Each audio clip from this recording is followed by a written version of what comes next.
এখন আপনার কাছে দুটো চয়েস আছে। প্রথমত, আপনি ঋণের জালে ফেঁসে যান, পড়াশোনা করাটা বন্ধ করে দিন, সারা জীবন চাকরের মতো কাজ করুন, আর রাত 3টা পর্যন্ত সোশ্যাল মিডিয়া স্ক্রল করতে থাকুন, আর পরের দিন লো এনার্জির সাথে আপনার কাজ করতে চলে যান। আনহেলদি খাবার খান, এক্সারসাইজ করা ছেড়ে দিন, আপনি নিজেকে মোটা এবং কুৎসিত হতে দেখুন, আর আপনি ধীরে ধীরে আপনার জীবনটাকে ধ্বংস করে দিন। আর সেকেন্ড চয়েস হলো, এই ভিডিওটি স্কিপ না করে শেষ পর্যন্ত দেখুন, আর আমি আপনাকে যে সিম্পল 10টা হ্যাবিট বলবো, এই 10টা হ্যাবিট 2025 সাল আসার আগে নিজের ওপর অ্যাপ্লাই করুন আর নিজেকে পরিবর্তন করে ফেলুন। আপনি সবাইকে অবাক করে দিন, আপনাকে দেখে যাতে সবাই ভাবে আপনি কেমন ছিলেন আর আপনি নিজেকে কতটা পরিবর্তন করে ফেলেছেন। এই জীবন আপনাকে কেবল দুটো সুযোগ দেবে, হয় আপনি জীবনযুদ্ধ থেকে পালিয়ে যান, আর না হয় আপনি এই জীবনযুদ্ধে অংশগ্রহণ করুন। আর আপনি যদি ভীতু হন, লুজার হন, এখনই ভিডিওটাকে স্কিপ করে দিন। কিন্তু আপনি যদি সত্যিই আপনার জীবন পরিবর্তন করতে চান, যদি জীবন পরিবর্তন করার ক্ষমতা আপনার মধ্যে আছে, তাহলে আপনি 100% মনোযোগ সহকারে এই ভিডিওটি শেষ পর্যন্ত দেখুন, কারণ আপনার জীবন পরিবর্তন হতে চলেছে। Number 1, wake up early in the morning. সকালে দ্রুত ঘুম থেকে ওঠার অভ্যেস তৈরি করুন। যদি এই পৃথিবীতে এমন কোনো হ্যাবিট থাকে যেটা প্রতিটা সফল মানুষই ফলো করে, আর সেটা হলো সকালে দ্রুত ঘুম থেকে উঠে পড়া। যদি আপনি অ্যালার্ম বেজে ওঠার আগে বিছানা ছেড়ে উঠে পড়েন আর আপনি আপনার দিনকে সুন্দরভাবে শুরু করে কাজ করা শুরু করুন, তাহলে আপনি বিশ্বাস করুন, সারাদিনে এমন কোনো চ্যালেঞ্জ আসবে না যার মোকাবিলা আপনি করতে পারবেন না। আপনার সকালে দ্রুত উঠে পড়া দেখায় যে আপনার মধ্যে কত বেশি উইল পাওয়ার আছে, আপনার কাছে আপনার স্বপ্নগুলো অর্জন করাটা কত বেশি প্রয়োজন। সকালে দ্রুত ঘুম থেকে ওঠার অর্থ হলো extra time, extra energy, extra effort, যা আপনার জীবনে এক্সট্রা কিছু অর্জন করে দেবে। আর যদি আপনি সকালে দেরিতে ঘুম থেকে ওঠা নিয়ে সমস্যার মধ্যে আছেন, তাহলে আপনি আপনার অ্যালার্ম 5 মিনিট আগে সেট করুন। এভাবে করলে প্রতিদিন দ্রুত ওঠা শুরু করে দেবেন। Number 2, always keep learning. নিজের লক্ষ্যকে অর্জন করার জন্য প্রতিদিন কিছু না কিছু শিখতে থাকুন। এটা হলো পাওয়ারফুল একটা হ্যাবিট যেটা প্রতিটা সফল মানুষের মধ্যে আছে। প্রতিটি মহান মানুষ নিজের ফিল্ডে বাদশাহ হয়েছে, যেমন মহেন্দ্র সিং ধোনির কথা বলেন, শাহরুখ খানের কথা বলেন, ইলন মাস্কের কথা বলেন। এই জীবনে আপনি যত বেশি শিখবেন, সেটা আপনার জীবনে কখনো না কখনো কাজে আসবে। কিছু মানুষ তাদের স্বপ্ন অর্জন করার জন্য অনেক রকমের এক্সপেরিমেন্ট করে। তারা তাদের স্বপ্ন সম্পর্কে অনেক কিছু জানতে চায়, যা তাদেরকে স্বপ্নের অনেক কাছে নিয়ে যাবে। দরকার হলে আপনি প্রতিদিন কিছু শেখার জন্য বইয়ের 1 পাতা করে পড়ুন, কিন্তু প্রতিদিন অবশ্যই 1 পাতায় করেই পড়বেন। এই পৃথিবীতে নলেজের কোনো অভাব নেই। আপনি যে ফিল্ডে নিজেকে গ্রেড তৈরি করতে চান, তার সম্পর্কে প্রতিদিন নতুন কিছু শিখতে থাকুন, কারণ হতে পারে এই প্রসেসে আপনি এমন কিছু শিখে যাবেন যেটা আপনার ফিল্ডে গ্রেড তৈরি করে দেবে। তাই সবসময় শিখতে থাকুন। নাম্বার 3, টক লেস লিসেন মোর। উপরবেলা মানুষকে দুটো কান দিয়েছে এবং একটা মুখ দিয়েছেন। কেন? কারণ যাতে আপনি বেশি শুনবেন এবং কম কথা বলবেন। যারা বেশি শুনে তাদের কখনো লোকসান হয় না, তারা সবসময় এক্সট্রা কিছু না কিছু শিখতে পারে। আর কম কথা বলার অর্থ হলো এনার্জি কম নষ্ট করা, অন্য মানুষের সামনে নিজেকে হালকা হতে না দেওয়া, কোনো মানুষের সঙ্গে বিনা কারণে কোনো তর্ক না করা। যে মানুষগুলো কম কথা বলে এবং বেশি কথা শুনে, তারা সবসময় লাভবান হয়। যখন একটি মানুষ কম কথা বলবে, তখন তাদের চিন্তা করার ক্ষমতাটা বেড়ে যাবে। যখন একটি মানুষ কম কথা বলে, তখন মানুষটি নিজের সঙ্গে বেশি যুক্ত থাকতে পারে। তারা এত বেশি কঠোর হয় যে তারা কঠিন থেকে কঠিনতম পরিস্থিতির মোকাবিলা করতে পারে।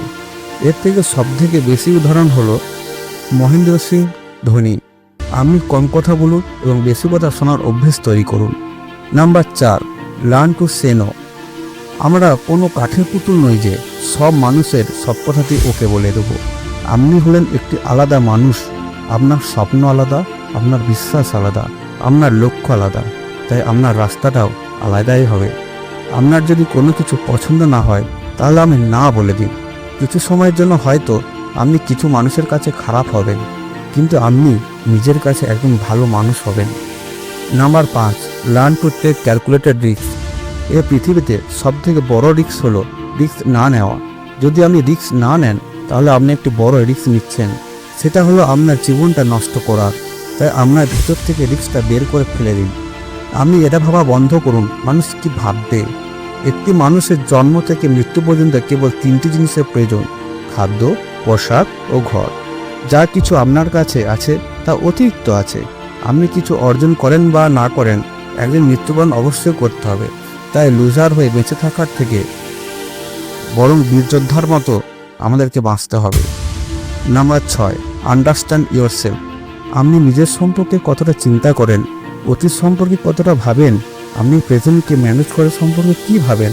আপনি প্রতিদিন একা 10 মিনিট এর সম্পর্কে চিন্তা করুন যে আপনি জীবনে কি চলছে, আপনি কোথা থেকে এসেছেন, আপনি এখন কোথায় আছেন, আর আগামীতে আপনাকে কোথায় যেতে হবে। আজ আপনার সবথেকে বড় প্রয়োজন, সবথেকে বড় চ্যালেঞ্জটা কি, আপনাকে আপনি ছাড়া কেউ ভালো বুঝতে পারবে না। এই কথাটা বোঝার চেষ্টা করুন। যদি আপনাকে কোনো মানুষ আপনাকে বোঝে, এখন আপনার মধ্যে যে ফিলিংসটা চলছে, সেই ফিলিংসটা আপনি ছাড়া কেউ অনুভব করতে পারবে না। তাই প্রতিদিন অন্তত নিজেকে 10 মিনিট সময় দিন। এই 10 মিনিট আপনার কাছে কেউ থাকবে না, না আপনার কাছে স্মার্টফোন থাকবে, না আপনার কাছে বই থাকবে, না আপনার কাছে কেউ থাকবে না।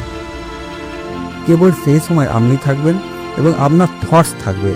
ওই সময় কেবলমাত্র নিজের সঙ্গে কথা বলুন। Number 7, learn to take decision and take action based on those decision. এমন কতগুলো কাজ আছে যে কাজগুলো কেবলমাত্র এতদিন কাজগুলো ফেলে রেখেছেন। এমন কতগুলো সিদ্ধান্ত আছে যে সিদ্ধান্তগুলো নেওয়া দরকার ছিল, কিন্তু আমিও সিদ্ধান্তগুলো নিতে চান না। যেমন আপনি ডিসিশন নিতে চান না, আপনি এই সম্পর্কে থাকবেন কি থাকবেন না, আপনি ডিসিশন নিতেই চান না যে আপনি জব করবেন কি না ছেড়ে দেবেন, আপনি সায়েন্স নিয়ে পড়বেন না আর্টস নিয়ে পড়বেন, আপনি নার্সিং করবেন নাকি ইঞ্জিনিয়ারিং করবেন, আপনি পাইলট হতে চান নাকি আইএএস অফিসার হতে চান। আমি ডিসিশন নেওয়াটা শিখতেই হবে। ডিসিশন না নেওয়ার থেকে ভালো হলো আপনি একটা ডিসিশন নিয়ে নিন, আর ওই ডিসিশনটাকে সঠিক প্রমাণ করার চেষ্টা করুন। যখন আপনি একবার ডিসিশন নিয়ে নেবেন, তখন তার জন্য অ্যাকশন নেওয়াটা শুরু করে দিন। যত সফল মানুষকে আজ আপনি দেখবেন, তাদের ডিসিশন নেওয়া আর অ্যাকশন নেওয়ার মাঝে যে গ্যাপ থাকে তা 0 হয়। Number 8, ignore unnecessary travels. আজ সকাল থেকে কত নোটিফিকেশন আপনার মোবাইলে এসেছে। যদি আপনি নোটিফিকেশানগুলো সোয়াইপ করে দেখেন, তার থেকে ভালো হলো সেই নোটিফিকেশানগুলো ব্লক করে দিন।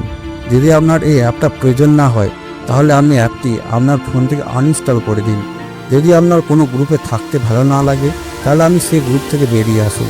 যদি আপনার কাজ করতে ইচ্ছে করছে এবং আপনার কাছে ভালো আইডিয়া আছে, তাহলে আপনার যে কাজগুলো করতে ইচ্ছে করে না, সেই কাজগুলো করে ছেড়ে দিন এবং স্বপ্নের কাজ করা শুরু করে দিন। যদি আপনার কাজের ওপর মনোযোগ দিতে চান, তাহলে ডিস্ট্রাকশন আপনার দূর করতেই হবে। লাইফ মাইনাস ডিস্ট্রাকশন সমান কনসেন্ট্রেশন। তাই আপনি এতদিন যে আননেসেসারি ট্রাভেলগুলো ফলো করেছিলেন, সেই সমস্তগুলোকে আপনি ইগনোর করুন। কারণ যদি আপনি এই সব কিছুর মধ্যে পড়ে থাকেন, তাহলে আপনার স্বপ্ন কেবল স্বপ্ন হয়েই থেকে যাবে। Number 9, spend money উইসলি। আপনি আপনার রুমে একবার চারিদিকে তাকিয়ে দেখুন, এমন কত কি পড়ে আছে যে জিনিসগুলো আপনি দোষের সাথে কিনেছিলেন, এখন আপনি সেগুলোকে ব্যবহারই করেন না। আপনি আলমারি খুলে দেখুন, এমন কত পোশাক আছে যে পোশাকগুলো কেনার পরে আপনি কেবল 2-1 বার পরেছেন। তাই যখনই আপনার মনে হবে কোনো একটি জিনিস কেনা দরকার, তখন আপনি নিজেকে এই কথাটা বলুন, আমি তো এই জিনিসটা কিনে নেব, সেটা আমি 10 দিন পরে কিনবো। তাহলে আপনি দেখবেন 10 দিন পর ওই জিনিসটা কেনার ডিসিশন বদলে গেছে। তাই আপনি আপনার টাকাকে সেভ করুন, কারণ এটা আপনার পরিশ্রমের টাকা। যদি ওই টাকাটা আপনার পরিশ্রমের না হয়, তাহলে আপনার পরিবারের পরিশ্রমের টাকা। আপনি যে টাকাটা সেভ করছেন, সেই টাকাটা আপনি কোথাও না কোথাও ইনভেস্ট করে দিন, আর সেখান থেকে আপনি যে লাভ পাবেন, সেই লাভটা আপনি খরচ করুন। এটাই হলো একটি মাস্টারপিস ফাইন্যান্সিয়াল প্ল্যান। রোজগার করুন, সেভ করুন, ইনভেস্ট করুন, আর ইনভেস্ট থেকে আপনি যেটা লাভ করবেন সেটা আপনি খরচ করুন। Number 10, stay around positive people. কোনো একটি মহান মানুষ বলেছিলেন, you are average of 5 friends. আপনি আপনার 5টা বন্ধুর সঙ্গে দেখা করান, তাদের সঙ্গে আপনি সব থেকে বেশি সময় কাটান। তাহলে আমি বলে দেবো আপনি কেমন, আপনার অ্যাটিটিউড কেমন, আপনি কেমন চিন্তা করেন, আর আপনার ফিউচার কেমন হবে। আপনার আশেপাশে কেমন মানুষ থাকে তার প্রভাব আপনার উপর পড়ে। তাই আপনার আশেপাশে যদি নেগেটিভ মানুষ থাকে, তাহলে আপনি সেখানে থাকাটা বন্ধ করে দিন। এই পরিবর্তে আপনি একা থাকুন, কারণ এগুলো হলো সেই মানুষ যারা শীতের সময় গরম পছন্দ করে, আর গরমের সময় বৃষ্টি পছন্দ করে, আর বৃষ্টির সময় রোদ পছন্দ করে। এই নেগেটিভ মানুষগুলো কখনোই খুশি হয় না, আর এই মানুষগুলো কাউকে খুশি হতেও দেয় না। এই পৃথিবীতে প্রতিটা মানুষের খুশিতে থাকা এবং স্বাধীন থাকার অধিকার আছে। তাই ভুল করে আপনি নিজের সাথে নেগেটিভ কথা বলবেন না, যেমন আমার ভাগ্যটা খারাপ, আমার সঙ্গে তো খারাপই হয়। যত সফল মানুষ আপনি দেখবেন তারা সবসময় নিজের মধ্যে একটি পজিটিভ মানুষকেই দেখে, আর এরা নেগেটিভ মানুষের থেকে অনেক দূরে থাকে। আর আপনাকে ঠিক এটাই করতে হবে। তাই আপনি সবসময় হাসতে থাকুন, পজিটিভ থাকুন। আপনি সবসময় এটা ভাবুন যে আপনি অনেক খুশিতে আছেন, আপনি হলেন একজন লাকি মানুষ, আপনার জীবনে কোনো কিছু কমতি নেই। আর যদি আপনার জীবনে কোনো কিছু কমতি আছে তাহলে সেটা আপনি পূর্ণ করতে পারবেন। বন্ধুরা, এই ছিল পাওয়ারফুল 10টি হ্যাবিট যা আপনার জীবনে বড় পরিবর্তন নিয়ে আসতে পারে আর আপনাকে আপনার বেস্ট ভার্সন হতে সাহায্য করতে পারে। আজকের ভিডিওটি এ পর্যন্তই। ভিডিওটি ভালো লাগলে লাইক ও শেয়ার করতে ভুলবেন না এবং ছোট্ট চ্যানেলটিকে সাবস্ক্রাইব করে দিন। ভিডিওটি শেষ পর্যন্ত দেখার জন্য ধন্যবাদ।